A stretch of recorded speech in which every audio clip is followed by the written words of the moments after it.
If 2024 proves anything, it proves that this idea that people have that they don't make original movies anymore is completely dead, as this list is about to show. Welcome to the Silver Screen Dudes. My name is Nico Luro, and today I am ranking all 56 movies that I saw in 2024. I've got some big blockbusters, I've got some sequels, I've got some prequels, I've got some hugely brilliant independent movies and some films which I'll be very surprised if you've even heard of or seen. And for that reason, you want to stay tuned until the end. Make sure you hit the subscribe button. And I want to know what have been your favorite and least favorite movies this year. Let me know down in the comments. But for now, let's get right into my ranking of 2024. This year started off with such a bang with Yorgos Lanthimos' Poor Things. Truly one of the great visual masterpieces of the 21st century. I've loved all of Yorgos's work so far.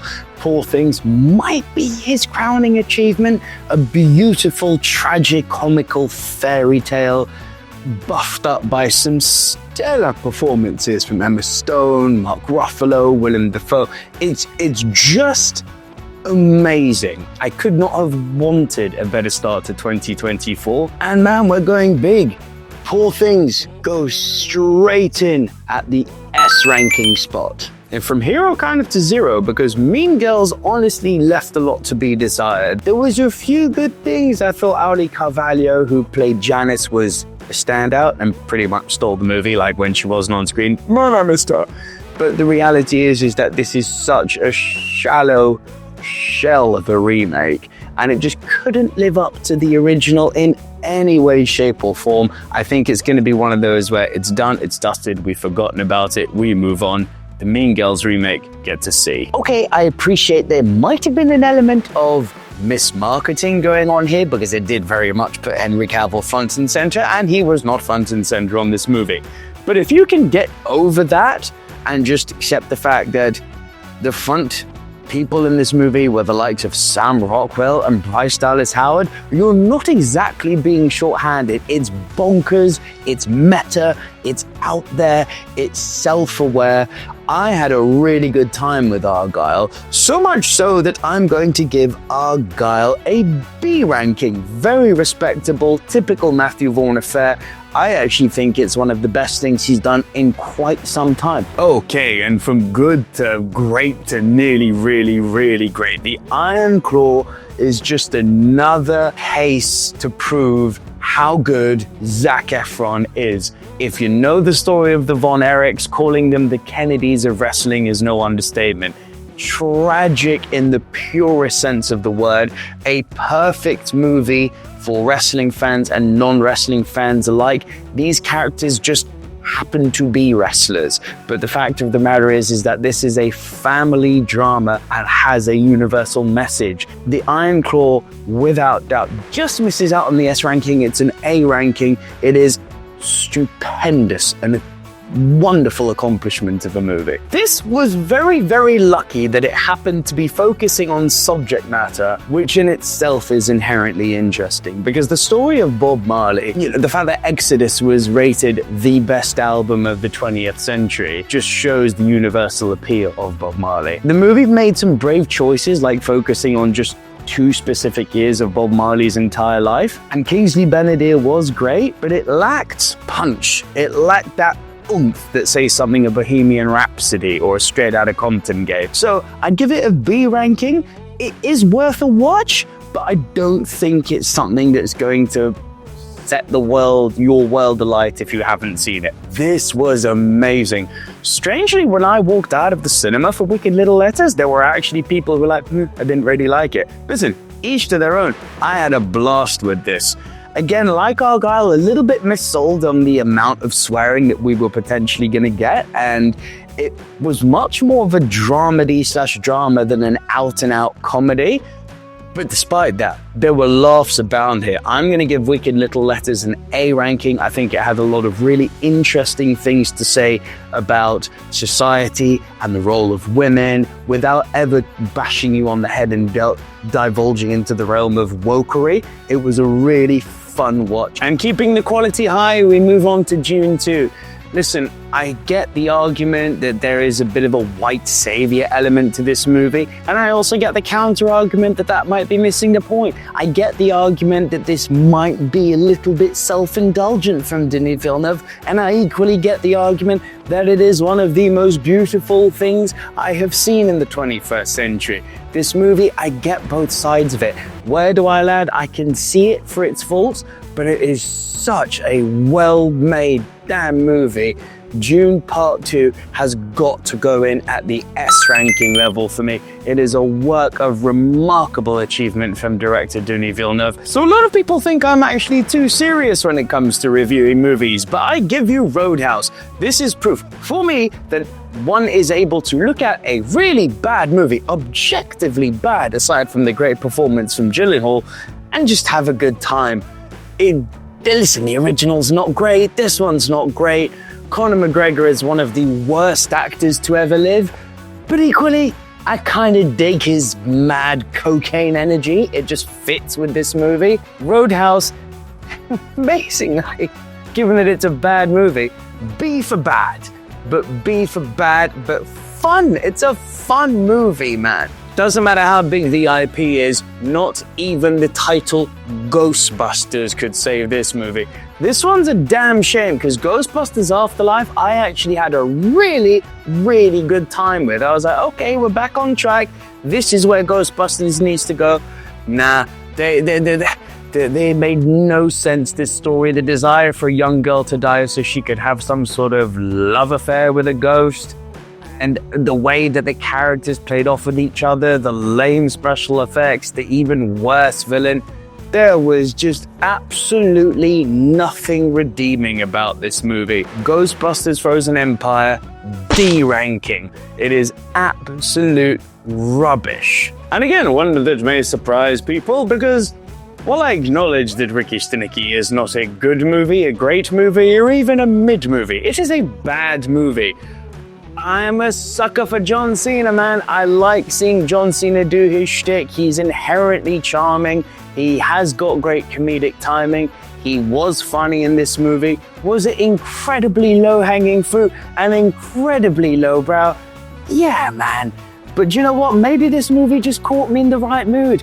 I walked away from it just having a barrel of fun. I had a laugh. It was like if you ordered The Hangover from Wish or Temu. But you know what? Didn't bother me for that reason. Staticky, am I being too generous? It is a bad movie, isn't it? Staticky will get, it's a B or C, B or C, B or C, B or C. I'm going to put Staticky at a B ranking. I'm in a good mood. Staticky gets a B. It's a fun movie. Just smile and enjoy John Cena. Doesn't have any business being this good. The first Omen was creepy, not necessarily ever scary, but it built the lore well. It was really well made, and that sounds like such a platitude statement. It was well made, but really, the acting was good. It was well paced. I thought the writing was tight. There wasn't really anything that ever made me feel like something's off here. The twist, once you find out what it is and you look back and you go, ugh, yeah, obviously, I think for most people you'll catch it. I'm someone who purposefully switches off my catch the plot twist brain element when I go into a movie. I didn't want to catch the plot twist. This movie got me. I liked it. It was fun. It was well made. It was such a refreshing surprise given that I had low expectations for it. Man, I'm going to give The First Omen an A ranking.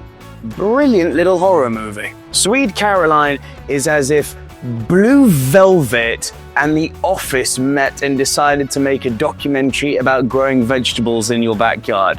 Now, if that sounds mental, it's because it is. It's such perfect tongue-in-cheek, deadpan British humor. Listen, I reviewed it on the channel. I interviewed the two directors. I was invited to the premiere. Sadly, couldn't go, which was heartbreaking. I can't bat hard enough for Swede Caroline. It's one of those odd little comedies that you would just never give a second look at if you saw it on an old Blockbuster shelf. Swede Caroline gets a very comfortable B rank for me. It's a great example of what you can do with a shoestring budget and a great novel idea. Civil War is a magnificent movie. Alex Garland, once again, reminds us why he is one of the best writers in the world of movies. He's put another fantastic script forward. This is a brilliant directorial effort for him. It's tension-filled, it's an engaging story, it is easily one of my movies of the year. Civil War, not even hesitating, S rank for this bad boy. If you haven't seen it, man, I can't recommend it to you enough. This should have been, as someone who really likes musical biopics, but granted hasn't ever been the biggest Amy Winehouse fan, not because I don't appreciate her music, I love her music, it's just she's never been someone who I would actively go and buy a CD of or download a song for. Or, you know, she just wasn't my jam, but objectively I can look back and be like, yeah, Amy Winehouse, goated, absolutely amazing artist. And I was really hoping for more from this movie. As someone who wasn't big on Amy Winehouse, even I know how impactful she was. And at no point did this movie drive the point home of just how big a deal she was. Yeah, just not very good, man. I found myself genuinely quite bored in this film. And as a result, I have to give Back in Black a C rank, even though I really wanted to love it more.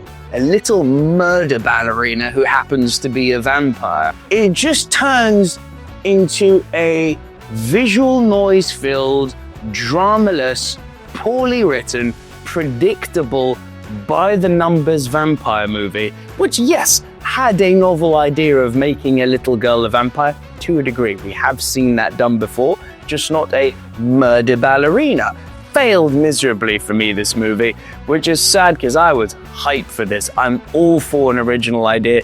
This one was poorly executed, man, and there's no redeeming factor here, really, other than the idea, which once you get past it, what's left? Not very much of anything. Abigail gets a C rank for me, and God, I wish it had been more. In the trailer, it said, one of the sexiest movies ever made. There was nothing sexy about this movie. Two guys who are fighting over a woman, and she has this weird love triangle between the two of them, and she's helping one and not helping the other become a tennis pro. I thought it failed to get to the point quickly, or effectively for that matter. I thought the point that it had to make was really surface level, not very much going on with it. Zendaya was great, but Challengers, yeah, man, it's a C rank. For a movie that promised so much, poor marketing, not my fault, for a movie that promised so much and under-delivered in such a grand way, yeah. The Fall Guy, man, is a barrel of fun. Definitely too long, but the premise of sending a stuntman after a missing actor and having all sorts of crazy shib happen to the stuntman, with Ryan Gosling in the lead role, it worked, man. Everything about this film worked. I hope they keep making more sort of AA action movies like this, although this one did not do well at the box office, which fills me with great sadness. Same sort of level as Bullet Train. I'm gonna go ahead and I'm gonna give The Fall Guy a B rank. A very healthy B, though. I thought this was great. Kingdom of the Planet of the Apes, I like the Apes world. Like, a lot of people were saying, and I agree with it, saying that, oh, you really feel the lack of Andy Serkis, the lack of Caesar? Yeah, you do. And the movie's exploring how that looks. I very much think that we are going to end up at the end of this particular trilogy in a place where Charlton Heston arrives. Like, that surely has to be where this particular trilogy is going. But I'm along for the ride. The stakes didn't feel quite as high as in any of the Caesar trilogy, but we'll let this one play out. I think we've got a lot of good to be had in this movie. Kingdom of the Planet of the Apes for me gets an A rank, and I can't wait to see what they do with the next one. The concept of shooting a documentary, but not a documentary. They shot a whole life cycle, a year cycle, sorry, of an oak tree and all of its inhabitants. And somehow, just by collecting some of the most advanced nature footage that you have ever seen. They created a story about how all the animals interconnecting. It's literally like a live action Lion King. They may as well have been playing I Just Can't Wait to Be King in some of these scenes. And don't be put off by the fact that it's a quasi-documentary. It's so much more than that. It's shot in a documentary nature style, but it's not a documentary. I've never seen a movie like Heart of an Oak. And for that reason, I want to say everyone needs to go and see this damn movie, man. Heart of an Oak, just on the basis of how much of an achievement it is, I've got to give Heart of an Oak an A ranking. It is a wonderful movie. It's a really interesting story about two women who have grown apart and who are trying to come back together during the, I guess you would call it a hen do for one of their weddings, but it's not really like an outrageous hen do. It's very, very downplayed and subdued, this film.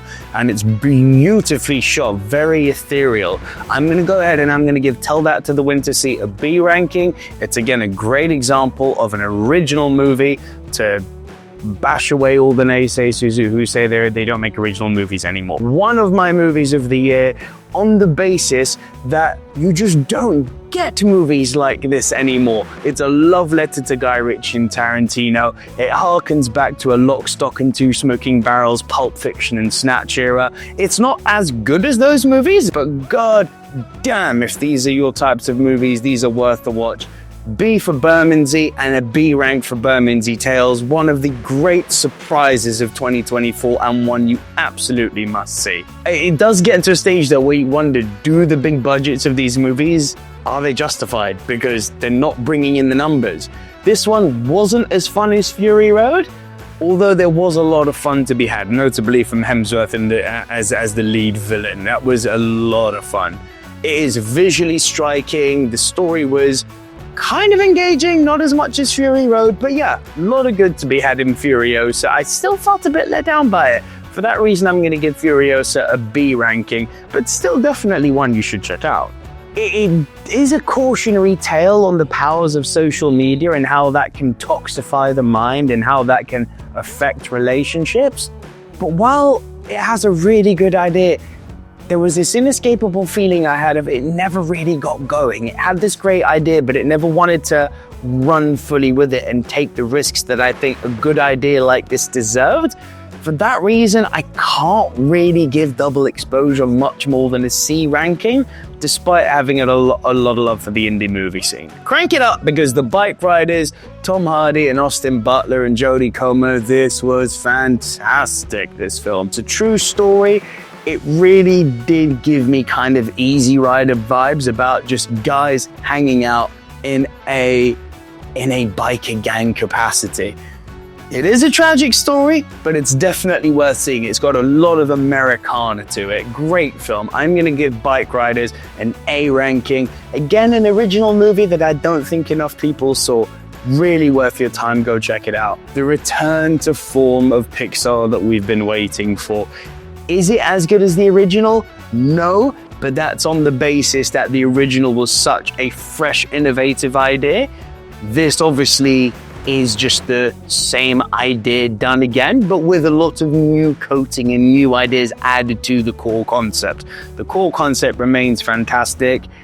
It's an incredible movie, this, man. It just filled me with joy to see Pixar firing on all cylinders. It joins the elite of 2024. Inside Out 2, without even a shadow of a doubt, gets an S ranking. It's one of the all-time great Pixar movies, which, when you consider the company that Pixar keeps, that's a big statement. Do you know what? It's actually so bad, I've kind of forgotten what it's about. I know that he's a pope, I think. Am I mixing up movies? It is awful. I know that they're on a film set that gets haunted. I know they play fun and toy with the concept that the original Exorcist movie had a haunted set and things went bad on it, and they kind of want to tap into that mythology. But they're so far away from the Exorcist. The Exorcism can only be D for dog crap, man. This was awful. Is it just me, or does Russell Crowe really need a big movie again? Because he's being wasted, man. It was a really interesting exploration on what it is to be biracial and to live between worlds, but it had a twist in it that was reminiscent of Dead Man's Shoes. Now, if you've seen that, well done, you know how good it is, and you know that that twist is just like, yeah, that makes sense, but Jesus, that came out of left field. It's one of those, and for that reason, I'm going to give Sky Peals a B ranking. It is a fantastic, interesting, unique, best of British movie. Clara McGregor and Ewan McGregor, father-daughter dynamic duo in a story about a father and daughter, one of them who's a former addict, the daughter who is a current addict, and one trying to appreciate the other in it basically not getting through. That's the story in a nutshell. There's not much more to it than that. Thankfully, the performances here are great, but the script is so by the numbers, it is generic. It feels like it's been written by AI, unfortunately, in some parts.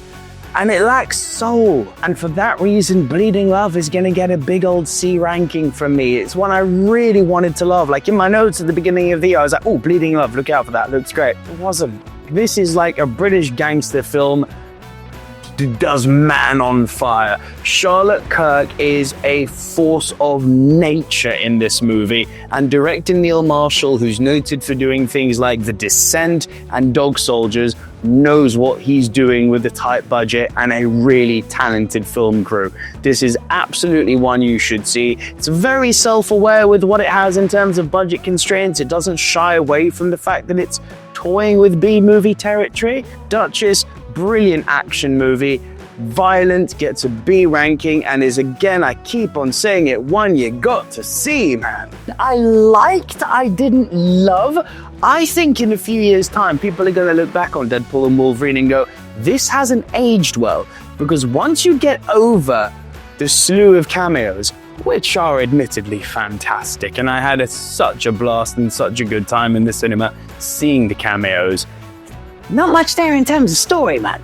And the story that is there doesn't make sense. Like, the reason for the TVA bringing Wade Wilson into the TVA and telling him their plan? Yeah, that's a plot hole you can't escape from. While it was fun, and while yes, it was overdue to see Hugh Jackman and Ryan Reynolds team up in this capacity, which of course was a blast, the minimum standard of a story that at least makes sense. Deadpool and Wolverine doesn't deliver that, but it does deliver loads of thrills. For that reason, it's middle of the road for me. I'm going to give it a B ranking. And yes, that may shock you. Well, it's the movie of the year. It's not. The story doesn't make sense, sorry. Alien Romulus was the movie I was waiting for. It was my most anticipated movie of the year. It had a director whose career I have loved, Fede Alvarez. When they announced that he was at the helm for this, I was like, take my money. Take all my money right now.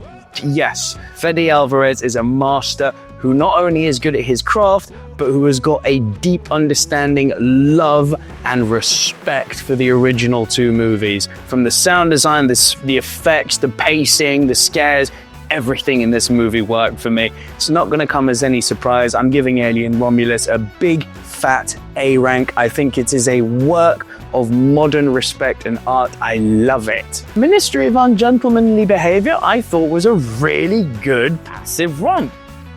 It's okay, ranking right off the bat, I don't need to dawdle on this one. I didn't even review it because I wasn't that interested in it. But when I saw it, it was fun. It's a B-ranked movie. The performances are good, the pacing's good, the story's interesting, and it's interesting to see, oh, this is the roots of James Bond. Love that. How you can miss the mark so much as they did in this movie, not understanding it is a gothic romantic tragedy and telling it as some sort of quasi-Timu ordered, badly directed, John Wick generic piece of crap? I don't know. The Crow is an abomination, and unlike Alien Romulus, which respected its material, this was just a disrespect to the original. What comes after C for Crow? D. This is a D-ranked movie. It is terrible. Save your money and your time, don't see this. Colman Domingo continued to show why he is such a hot commodity in Hollywood.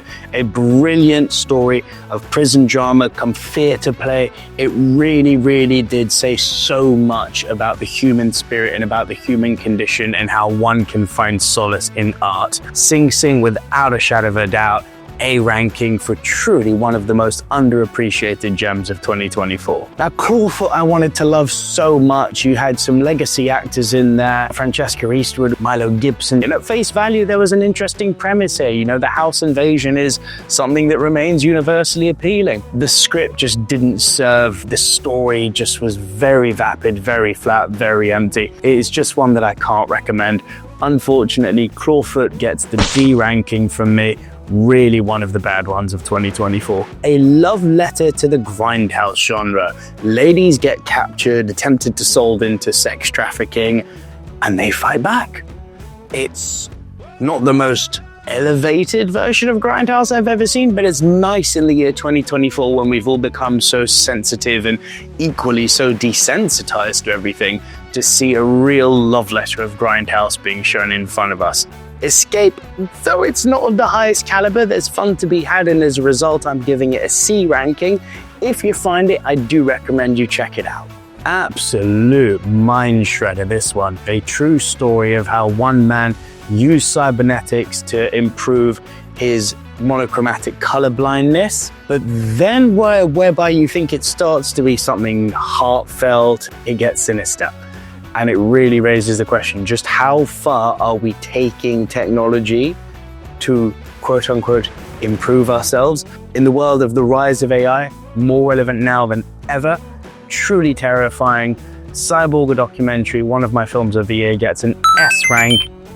I don't think it got a lot of cinema coverage. I cannot recommend you enough to go and find this one. Brilliant movie. There's very, very few things that frustrate me more than horror done wrong. Witches, love it. I wish there were more witch movies. What the God's name was this? A movie so bad that only a few months removed, I can't even remember the plot of it. All I remember is that sinking feeling of, what in the name of Christ am I watching? This gets a D ranking. I can't imagine a lot of people found this one, and I don't recommend you do. The more time has passed since I've seen Megalopolis, the more I start to think that it's kind of brilliant. It's one of those movies that's going to age like a fine wine, I think. Is it self-indulgent? Incredibly. Should Francis Ford Coppola have sold his vineyard to fund the making of this movie? No. But do I think this film is going to be talked about, debated, discussed, and disagreed on for years to come? Yeah, it lingers in the mind, man. Even now, looking at my phone, I've got question marks next to Megalopolis of where do I rank it. So this is fresh, raw. I'm giving Megalopolis an A ranking. I think it's brilliant. I think it's going to age wonderfully. A movie so bad and even worse because of the shoulders of greatness it stood on after the first part. Lady Gaga was awful. Joaquin Phoenix did not bring his A game this time. It looked like he was phoning it in. This was a meh. Genuinely think people who like this movie are just attempting to be hipsters, and there's nothing to really like here. It's a series of faux pas, utterly forgettable musical numbers, and yeah, awful. Joker 2 gets a B ranking, one of the worst films of the year. Contender for movie of the year, Joe Gill, yes, he of Emmerdale fame. And if you don't know Emmerdale because you're not from the UK, worry not. This was a star-making performance. The train spotting for 2024. And I know that is a big statement, but I cannot sing the praise of Treading Water enough. I've got an extended interview with the director on the channel now. I really want you guys to go and check that out if you have a moment. It's amazing how they put this movie together on a nearly nothing budget and turned out what is one of the great films of 2024, maybe even of the last 10 years. Treading Water, S-class, no shadow of a doubt. Incredible. Oh, this was another contender for movie of the year, man. Living in Two Worlds tells the life story of a child of deaf adults and how he copes by going from the stage of unawareness and naivete of what his parents' condition is to somehow realizing he's different and feeling embarrassment and then having the resentment as he gets into his late teens, early 20s about having not had a normal life compared to all of his peers. It's heartbreaking, but it speaks so much to the power of family and above everything to the power of acceptance and forgiveness. It is incredible. Living in Two Worlds, it gets an S ranking from me. It's a Japanese movie. It is subtitled. I can't recommend you go see it enough, even if you are averse to that sort of thing. This was such a snooze fest, and thematically and subject matter-wise, it should have been brilliant. The story of a family that are on holiday, a Ukrainian family on holiday, who end up being kind of like Tom Hanks in The Terminal. Their home nation goes to war and they're not able to go back, so they end up being stuck where they were on holiday, in Spain no less. And this is where the movie's interesting. Despite being in this, lovely location, it's not really a holiday, is it? When your friends and family are dying back home, you're effectively, in the prison of your mind and in the prison of your inability to travel. Yeah, so the way I'm describing it, it sounds interesting, and it should have been interesting, but it wasn't. It was an utter snooze fest. I'm afraid Under the Volcano gets a C ranking for nearly putting me to sleep. I'm all for experimental cinema, and Rumors was bonkers. It was like a quasi-zombie movie with an all-star cast masquerading as a political drama. It was interesting. I think it's going to go over a lot of people's heads. I mean, parts of it went over my head, and I'm not even particularly bright. There was something here, and I applaud it for being different in a world where people are saying all we get is prequels, sequels, and sidequels. Not true. This year was an amazing year for original cinema. Rumors, case in point. I'm going to give Rumors a B ranking. I mean, A for originality, definitely, but a B ranking overall. Not a dry eye in the cinema for this one. Superman, the Christopher Reeve story, told the story of a man who truly was great, a superhuman man. The struggle that Christopher Reeve went through to try and regain motion in his legs and in his limbs and feeling in his body. And I mean, I'm not going to ruin the ending, because if you know the Christopher Reeve story, you know how it ends. And if you don't know, then go in blind and enjoy the ride. There was just so many wonderful, beautiful moments in this film. And it showcased what an incredible man Christopher Reeve was and the legacy that he left behind. And to hear it all from his family, man, it just got me right in the feels. Superman, the Christopher Reeve story, S ranking, contender for movie of the year. Spectacular. The summer book with Glenn Close. What in God's name was this? The story about a grandmother, a father, and a daughter. All of them go to this remote island and nothing happens. No, I'm serious. Nothing happens. They just go through the everyday trudge of being on an island while the father works, has an estranged relation with his daughter, and the grandmother, played by Glenn Close, is just kind of there. Oh my God, this was painfully dull. What saves it from a D ranking is some quite pretty lighting effects and some cinematography. There were some artistically redeeming things in this movie, but not enough to get a high rank. This is C ranking territory, not one for me. For lifelong Transformers fans like myself, and for like many of you, this will tick all the right boxes. Transformers on Cybertron, no humans, it's just the robots in disguise, more than meets the eye, doing what they do, showing how Optimus became Optimus and how D16 became Megatron, and cool it with the whole, but that's not Orion Pax's real origin, he was a librarian. Actually, he was a data collector for Iacon. Now that's me nerding out, because ultimately it doesn't matter. What sets Orion Pax on his journey are his acts of heroism beyond his ability to enact those acts. That's what made him special and why he was chosen. And Transformers 1, man, it was good. It was really good. I'm going to go ahead, I'm going to revise what I put on here actually. I'm going to give Transformers 1 an A ranking. I had a blast with this film, and long may it live in my memory. This was wonderful. The story of a disabled couple, one who has cerebral palsy, one who, I can't remember what his condition was. But the crux of it was that if these two people who love each other get married, here's the tragic part. Because of the way that the American healthcare system is set up, they lose all of their healthcare benefit. Now you have to understand, someone who suffers with cerebral palsy needs his healthcare benefit. The very notion that you can't get married or we take away your stuff, that's disgusting. Land of the free, my backside. But it still makes your heart sore because these two people, they push and they push and they push and they try to overcome the odds and they do everything in their power to get married. Do they or don't they? Well, you'll have to watch 𝒀𝒐𝒖 movie to find out because it's a great story.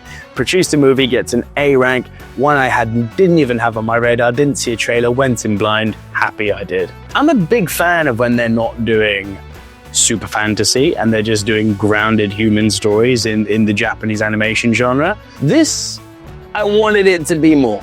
3 kids who come together and start a band.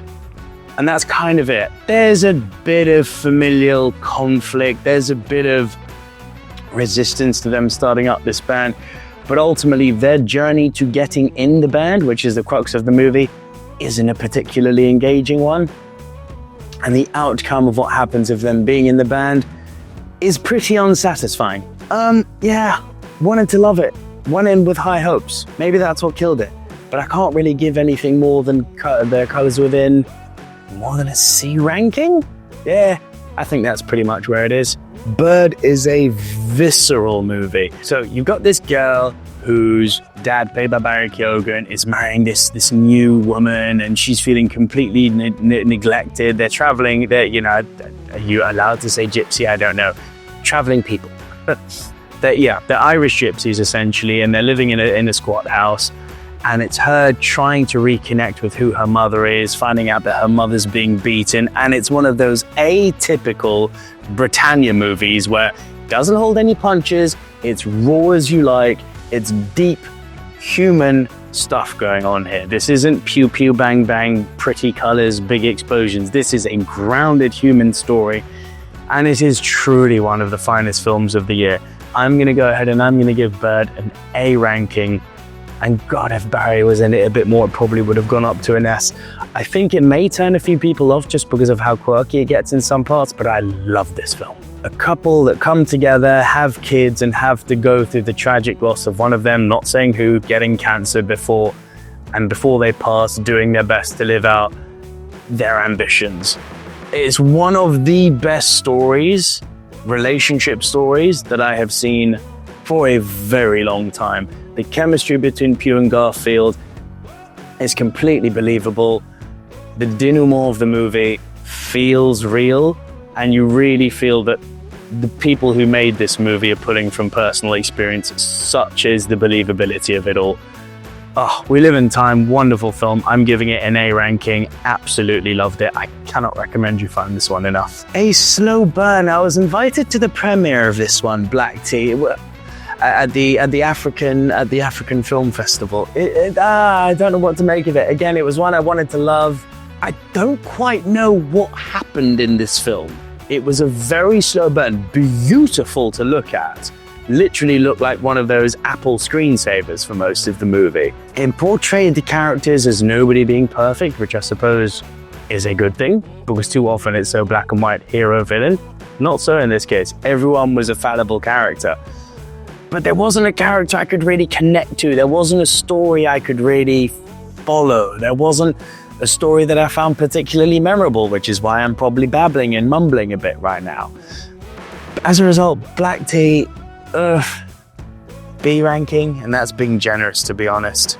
Things Will Be Different is a sci-fi hidden gem. It's got elements of Looper, it's got elements of The Usual Suspects to it, where you're trying to piece together who did it, who didn't. It's even got elements of Inception with it. There is such a majestic beauty in managing to pull off grounded sci-fi without lasers and spaceships and space travel. Use the concept of time travel, the device, I should say, of time travel in a minimalist way that you understand what's going on, but it never needs to be shown in your face. I can't recommend you find this one enough. Go check it out. I think you'll be pleasantly surprised just how damn good Things Will Be Different is. Are you not entertained? I was, but I also wanted more. It felt very by the numbers. It very much felt like it was trying to take the exact same DNA and formula that made the first Gladiator so good and just go copy paste, but without the soul of the first movie. There were some things that were cool in it. The whole time I was like, oh, standing on the shoulders of greatness, aren't we? You're not the first one. It was fine. It was there. It was utterly harmless, completely inoffensive, but also not particularly memorable. It was just fine. I'm going to give Gladiator 2 a B ranking. This was the first feature-length film I ever took my daughter to see, but taking that personal element out of it, Moana 2 it was just there. It was a carbon copy of the first film, and it just didn't match. It did not match the first film in any way, shape, or form. There was one song, Get Lost, which I found quite good. Mostly the other songs are forgettable. I can't hate on it, but I also can't praise it. I don't think I can give Moana 2 anything more than a B ranking, to be honest. So those are my 2024 movies, all 56 ranked, ordered. Pretty damn good year. I think 2023 was slightly better in terms of the kicks I had, and there being less D's on 2023. But as always, I hope you enjoyed it. I'd love to know, as I said at the top, what your favorite movies and least favorite movies of the year were. Let me know down below. And please also do be sure to check out my top 10 of the year right here, and my top 10 worst movies of the year right here. Go ahead and do all that goodness, and I will see you all in 2025. Happy New Year, everyone. Bye for now.